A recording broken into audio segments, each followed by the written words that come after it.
여러분, 저희가 성경을 읽다 보면 참 많은 그 성경의 훌륭한 그리고 헌신된 일꾼들을 만나게 됩니다. 근데 그 가운데에서 그 초대교회 역사의 시작이 되어준 귀한 분들이 있습니다.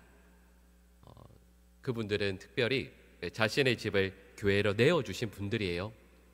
예를 들면 여러분, 에베소 교회가 처음 시작할 수 있었던 계기는 고린도전서 16장 19절 말씀을 보면 브리스길라와 아굴라가 자신의 집을 교회로 내어놓았기 때문에 가능했었습니다. 라오디게아 교회가 시작할 수 있었던 것도요, 많은 분들이 잘 모르실 텐데 골로새서 4장 15절 말씀을 보면 눈바라는 한 여인이 자신의 집을 교회로 내어놓습니다.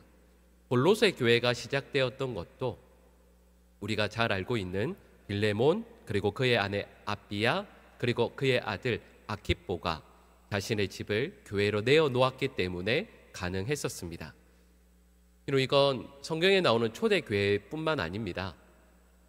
우리가 한국에서 만나는, 그러니까 여러분 길을 가시다가 우리의 눈에 띄는, 아니면 미디어를 통해서 이름을 한 번쯤 들어본 대부분의 유명한 교회들도요, 그 첫 출발은 보통 어떤 한 성도가 자신의 집을 내어드리면서, 예배의 자리로 내어드리면서 시작한 경우가 대부분입니다. 그럼 우리 교회는 어떨까요? 우리 교회도 그렇습니다. 그 교회 요람이나 저희 교회 홈페이지에 교회 발자취라고 되어 있는 칸이 있거든요. 거길 들어가서 보면 이렇게 나옵니다. 1959년 4월 한남동 589번지 이호열 장로님 댁에서 윤상범, 박영식 전도사회 19명이 모여 창립 예배를 드리다, 이렇게 나옵니다. 그러니까 저희 보광중앙교회에도 이렇게 많은 분들이 함께 모여 예배하고 있지만 첫 출발은 어느 누군가의 작은 헌신, 나의 집을 교회로 내어드림부터 시작했던 것을 보게 되죠. 여러분, 저희는 오늘 본문에서도 이런 사람을 만나게 됩니다. 배경을 설명드리면 이렇죠. 헤롯 왕이 등장합니다. 근데 이 헤롯 왕은 우리가 잘 알고 있는 세례 요한을 목베어서 죽였던 사람이기도 합니다.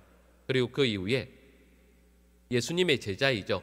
그리고 요한의 형제인 야고보를 또한 죽입니다. 근데 그때 유대인들이 열광하거든요. 예수 따르는 12제자 중에 한 사람을 저렇게 사형시키는 것을 보고 모두가 좋아합니다. 그래서 이것 때문에 더 힘을 얻어서 12제자 중에 수제자인 베드로까지 죽여야 되겠다라고 결정합니다.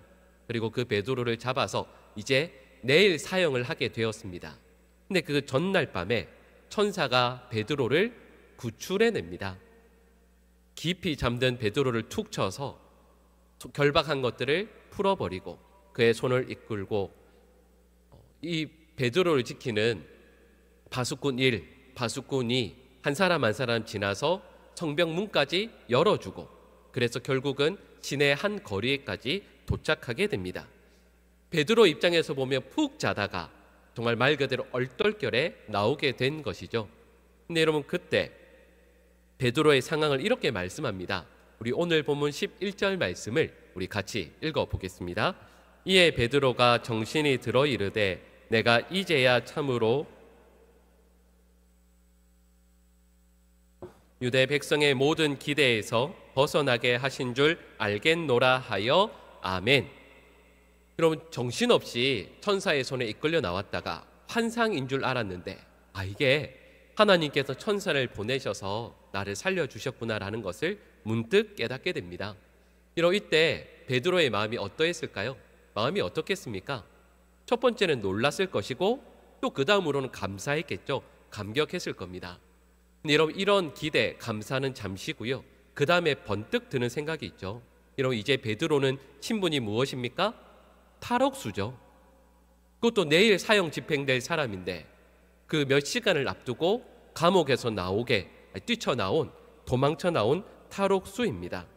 여러분, 그러면 이 탈옥수가 어디로 가야겠습니까? 어디로 가면 내가 가장 안전할 수 있고, 아니 몇 시간 후에 또다시 잡힌다 할지라도 나에게 주어진 그 시간 동안 마음의 평안, 기쁨, 안식을 누릴 수 있는 곳이 과연 어디이겠습니까?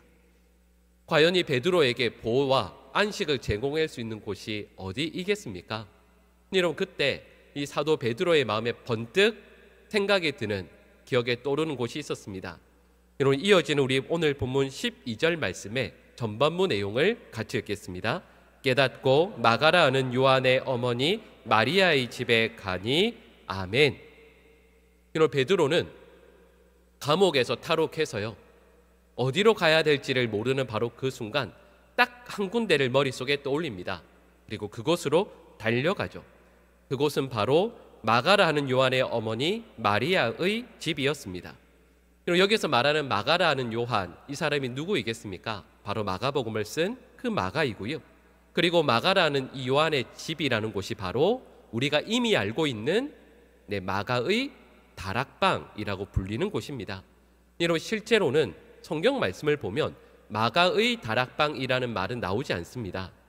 그 말은 성도들이 지어서 만들어낸 것이고요. 실제적으로 정확히 말씀을 드리면 이곳은 그의 어머니 마리아의 집에 있는 다락방입니다. 여러분, 방금 말씀드린 마리아의 집이라고 했을 때 여기에서 우리가 몇 가지 알 수 있는 것이 있습니다. 그것은 그 당시 고대 관습을 생각해 볼 때 남자의 이름을 이야기하지 않고 마리아의 집 이렇게 말하는 것을 보아서는 마리아는 아마도 남편이 없었던 것으로 추측이 됩니다. 그래서 신학자들은 이때 이 마가의 어머니 마리아가 남편과 사별하고 홀로 아들 마가를 키웠던 것으로 말하고 있습니다. 근데 이 집에는 특징이 있죠. 사도행전 1장 12절에서 15절 말씀을 보면 이 마리아의 집에 그 다락방에서 기도했던 사람들의 수가 120명이라고 말합니다. 이 말의 의미가 무엇이겠습니까? 집이 아주 크다라는 뜻이겠죠. 그러니까 이 말은 마리아가 그 당시에 매우 큰 부자였음을 알게 합니다. 그리고 지금 마리아의 집으로 추측되는 그 터가 건물이 있습니다. 근데 이곳이 어디에 있냐면 예루살렘에서 아주 높은 곳에 위치해 있습니다. 그리고 이곳은 대제사장 가야바의 집보다도 더 높은 곳에 위치해 있었습니다. 그리고 이것은 단순히 높은 곳에 집이 있다라는 의미가 아니고요.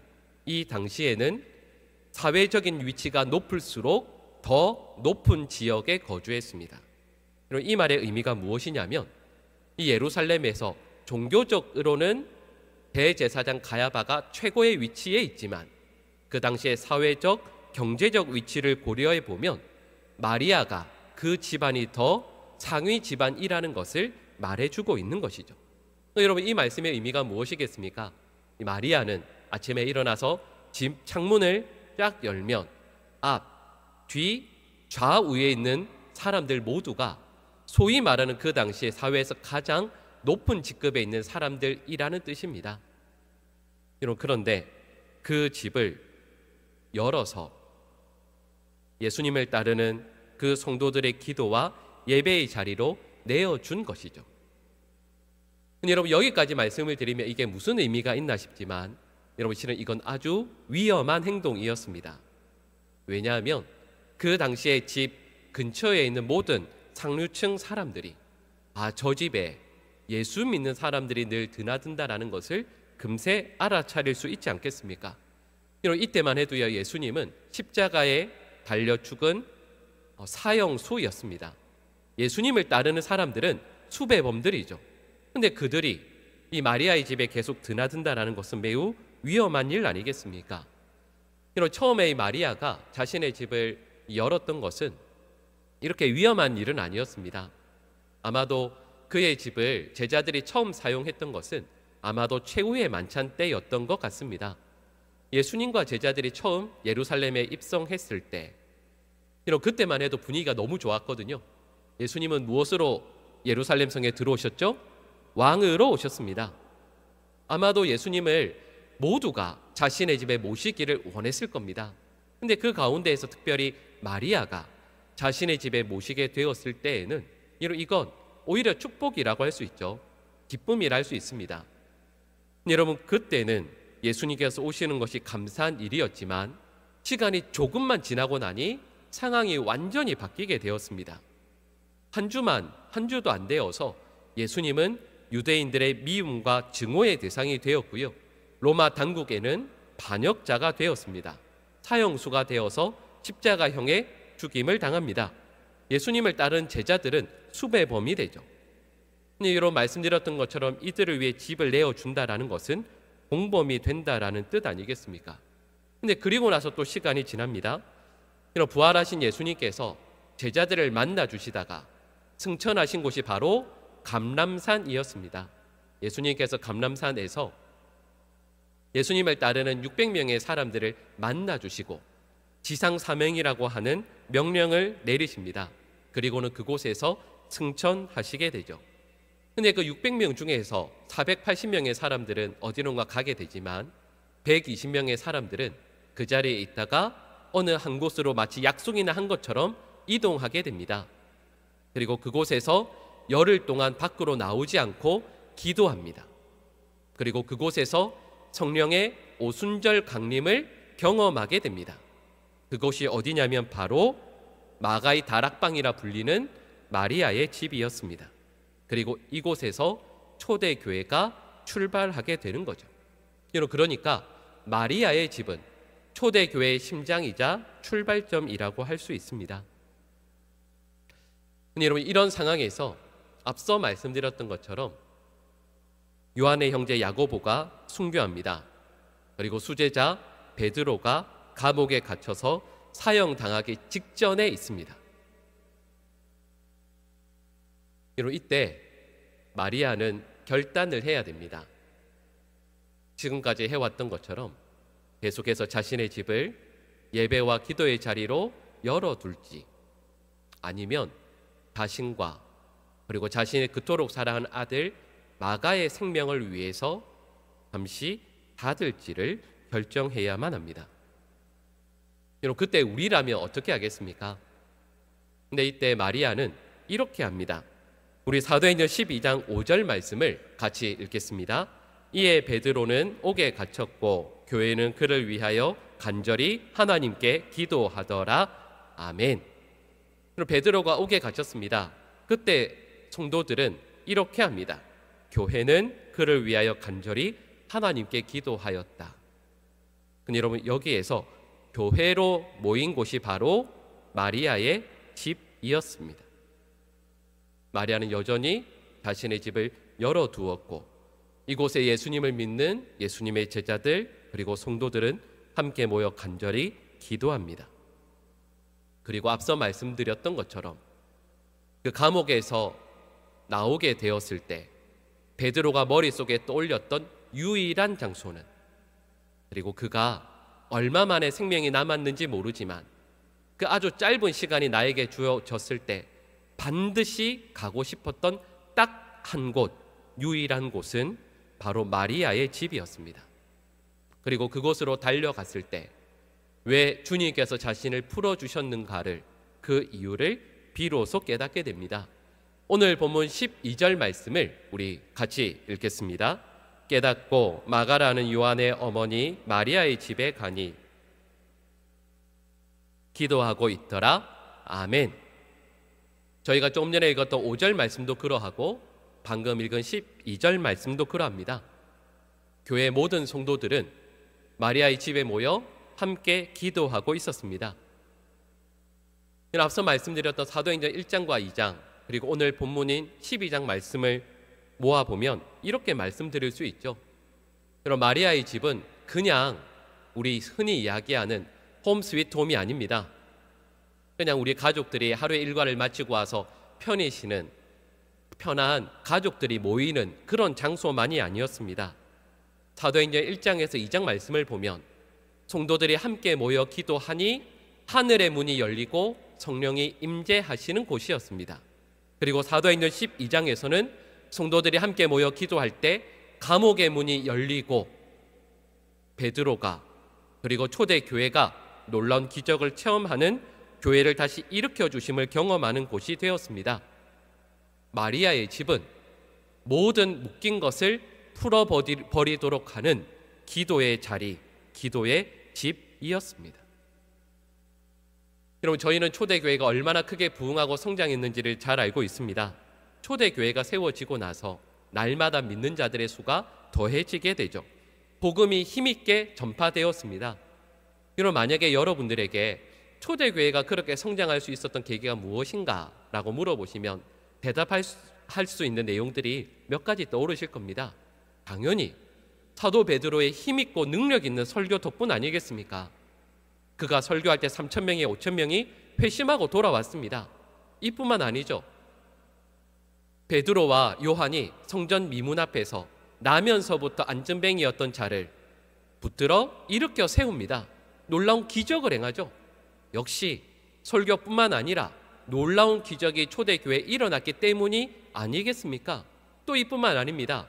초대교회에는 사도들만 있었던 것이 아니라 또 7분의 훌륭한 집사님들이 계셨죠. 그 중에 스데반 집사님이 은혜로운 설교와 힘있는 설교, 그리고 세상에 누가 보더라도 전혀 다른 죽음의 순간을, 순교의 자리를 맞이합니다. 그것도 초대교회가 부흥하고 성장하는 정말 귀한 계기라 할 수 있겠죠. 여러분, 이와 함께 초대교회가 시작할 수 있었던 정말 귀한 출발점은 그 모든 위험 중에서도 자신의 집을 내어드리는 순종을 한 여인으로 인한 것임을 우리는 말씀을 통해 깨닫게 됩니다. 이 여인이 위험한 순간 잠시 어느 한순간만 집을 열었던 것도 아닙니다. 사도행전 1장 13절 전반부 내용을 보면 이렇게 말씀합니다. 우리 노란색 부분을 같이 읽겠습니다. 들어가 그들이 유하는 다락방으로 올라가니 아멘. 여러분, 여기에서 유하는 이라는 이 말은 헬라 원어의 의미를 살려서 번역하면 이렇게 말씀드릴 수 있습니다. 과거부터 지금까지 계속해서 쭉이라는 뜻이 그 속에 포함되어져 있습니다. 그리고 마리아는 교회를 위해서 그 집을 어느 한순간만 연 것이 아닙니다. 자기가 어떤 불이익 그리고 어떤 위험을 감수한다 할지라도 주님을 위해 이 순종하는 것을 포기하지 않았습니다. 여러분, 저희가 지난 주일에 나누었던 말씀을 다 기억하실 겁니다. 제목이 함께함의 축복이었습니다. 그리고 저는 지난 주일 말씀을 함께 나누면서 우리 성도들께 이런 부탁을 드렸습니다. 우리 교회가 예배하고 기도하고 여러 모임들로, 특별히 소그룹 모임으로 모이게 될 때 우리 성도들께서 함께 해주실 것을 부탁드렸습니다. 왜냐하면 성도가 함께 모일 때 그 자리에 하나님의 은혜가 임하게 되고 성령께서 역사하시기 때문입니다. 그래서 지난주 실제로 수요 기도회든 또 금요 기도회든 지난주 금요 기도회가 연휴 기간이었지 않습니까? 그래서 많은 분들이 오시기 힘드셨을 텐데 오히려 더 많은 분들이 오시기 힘든 여건과 상황 가운데에서도 그 자리에 함께하여 기도해 주셨습니다. 개인적으로도 너무 감사의 말씀을 이 자리에서 함께 드립니다. 여러분, 어려운 형편의 순종에서 예배의 자리를, 기도의 자리를 지켜내는 것 너무도 귀하고 감사한 일입니다. 여러분, 저는 이 말씀에 더하여서 오늘 말씀을 우리 성도들과 함께 나눕니다. 여러분, 저희들은 교회로 모이는 주중 초소와 주일 초소뿐만 아니라 우리 성도들의 가정이, 우리들의 집이 이 말씀처럼 참된 기도와 예배와 교제의 자리가 되어야 할 줄로 믿습니다. 여러분, 우리는 베드로나 요한 아니면 스데반 집사님과 같은 그런 헌신을 하기는 어려울 겁니다. 하지만 마리아와 같이 헌신할 수는 있습니다. 우리 성도들은 늘 믿음의 교제를 해야 합니다. 많이 해야죠. 우리 옆에 계신 분들 이렇게 보시면, 만나시면 너무 반가우시죠? 그럼요, 너무 반갑고 좋죠. 이렇게 주일에 1시간 예배 드릴 뿐만 아니라 주일에도 어느 곳에 가셔서 함께 말씀 나누시고, 또 정말 반가운 분들은 평일에든 언제든 함께 커피숍에서, 카페에서 또 커피와 빵을 함께 다가를 나누면서 이야기를 나누실 겁니다. 기도의 제목도 나누고 또 한 주간 있었던 이야기들도 나누시겠죠. 또 그게 또 너무 좋으면 그 다음에 이어서 함께 식사까지도 하실 수 있으실 겁니다. 근데 여러분, 이 모든 것들이 너무 귀하고 좋은 것이지만 할 수 없는 게 있습니다. 이런 카페에서, 식당에서 기도의 제목들을 나누고 한 주간에 있었던 한 달 동안 있었던 이야기들을 나누지만 그곳에서 우리 성도들이 성령의 은혜와 임재를 구하며 마음을 찢고 통곡하며 기도하는 것은 어렵습니다. 기도의 제목을 나눌 수 있죠. 한 주간에 있었던 이야기들 충분히 나눌 수 있습니다. 하지만 함께 하나님을 찬양하고 마음을 내어놓고 통성으로 기도하는 일은 어렵습니다. 그리고 저희가 예배의 자리, 기도의 자리를 주중초소에서 주일 조소에서 지키는 것 너무 소중합니다. 반드시 그래야 합니다. 그래야 성령 하나님께서 어려운 여건과 환경에 있는 우리 교회를 붙들어 주시고 놀랍게 일하실 것입니다. 그러므로 이와 함께요, 여러분, 저희에게는 주중조소가 늘 열려 있습니다. 혹시 와보신 분들, 평일에 혹시 와보신 분 계십니까? 와보시면 크지 않지만 그 공간에 십자가 뒤에 불이 켜져 있고 기도하기에 좋게 만들어 두었습니다. 여러분, 늘 기도하시는 것 알고 있지만 주중조소에 오셔서 홀로든 아니면 우리 순 식구들이든 또 마음에 맞는 집사님들, 권사님들 함께 오셔서 주중조소에서 늘 기도하는 그런 우리 교회 되었으면 좋겠습니다. 아멘이 적을 줄 알았습니다. 그렇죠. 왜냐하면 멀리 계신 분들도 많으시니까요. 여러분, 이와 함께 오늘 말씀처럼 우리 모든 성도들이 나의 가정을 열어서요, 코로나19 이후로 이제는 자신의 집을 여는 것이 금기가 되어버린 시대에 살고 있는 것 같습니다. 그냥 밖에서 카페에서 성도들과 만나고 잠시 이야기 나누는 것이 성도의 교제라고 생각합니다. 여러분, 그렇지 않습니다.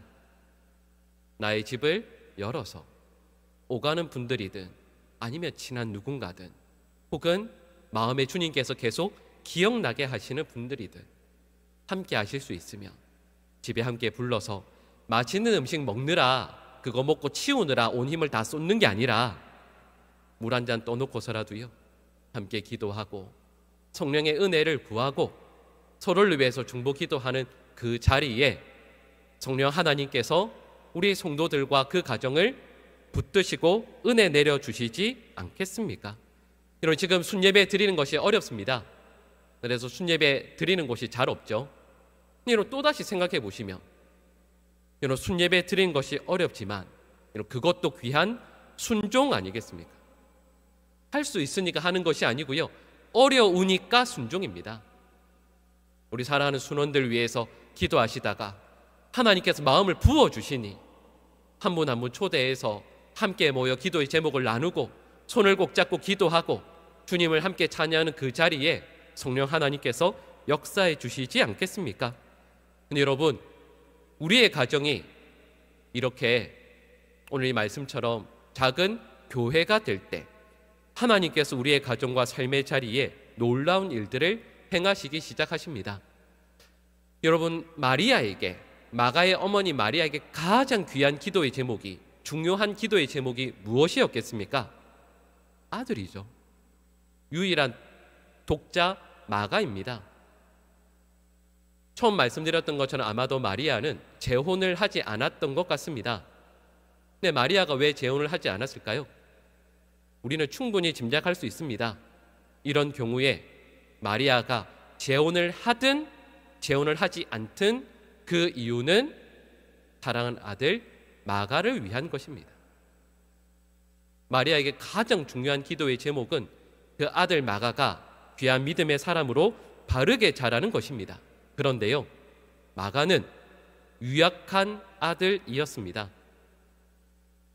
마리아의 오빠, 그리고 이 마가에게는 삼촌이 누구냐면 바로 그 바나바입니다.